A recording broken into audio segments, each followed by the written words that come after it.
तमिलनाडु के विरुधुनगर से जो तस्वीरें सामने आ रही हैं, वो किसी युद्ध के मैदान से कम नहीं है। आसमान में उठता धुएं का गुबार और मलबे के नीचे से आती चीखें। अब तक 20 लोगों की मौत कंफर्म हो चुकी है।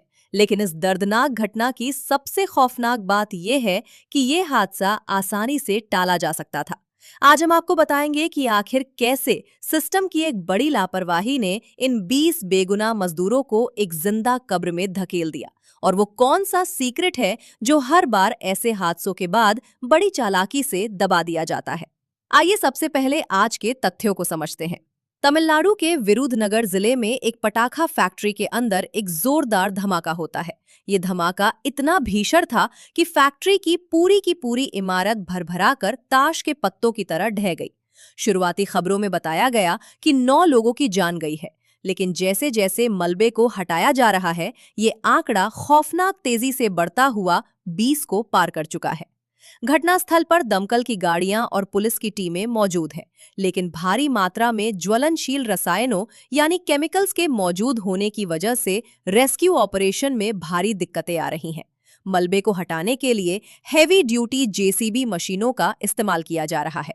6 से ज्यादा लोग गंभीर रूप से झुलस चुके हैं, जो अस्पतालों में जिंदगी और मौत की जंग लड़ रहे हैं। और सबसे डरावनी बात यह है कि मलबे के नीचे अब भी कई मजदूरों के दबे होने की गहरी आशंका है। लेकिन सवाल यह है कि आखिर उस फैक्ट्री में ऐसा क्या हुआ कि अचानक मौत का ये तांडव शुरू हो गया। लेकिन कहानी यही खत्म नहीं होती। अब जरा इस दूसरे पहलू को देखिए। विरुधनगर और इसके आसपास का इलाका, खासकर शिवकाशी बेल्ट, भारत का फायरवर्क्स कैपिटल माना जाता है। देश के 80% से ज्यादा पटाखे यहीं बनते हैं। लेकिन इस चमक दमक वाले उद्योग के पीछे एक बहुत ही काला और खौफनाक सच छिपा है। ये पहली बार नहीं है जब विरुधनगर में इस तरह का मौत का मंजर देखा गया है। अगर हम पिछले 1 दशक के आंकड़ों पर नजर डालें, तो हर साल ऐसी पटाखा फैक्ट्रियों में धमाकों की खबरें आती हैं, और हर बार दर्जनों गरीब मजदूर अपनी जान गंवाते हैं। आखिर ऐसा क्यों होता है? इसके पीछे का सबसे बड़ा कारण है गैर कानूनी सब कॉन्ट्रैक्टिंग और खतरनाक रसायनों का अनियंत्रित इस्तेमाल।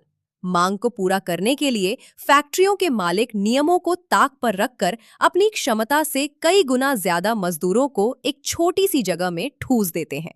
अब जरा उस रासायनिक प्रक्रिया को समझिए जो इन मौतों का कारण बनती है।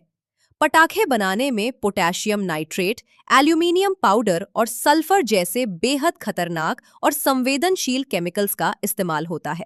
सुरक्षा नियमों के अनुसार इन रसायनों को मिलाने का काम खुली और सुरक्षित जगहों पर उचित तापमान और वेंटिलेशन में होना चाहिए।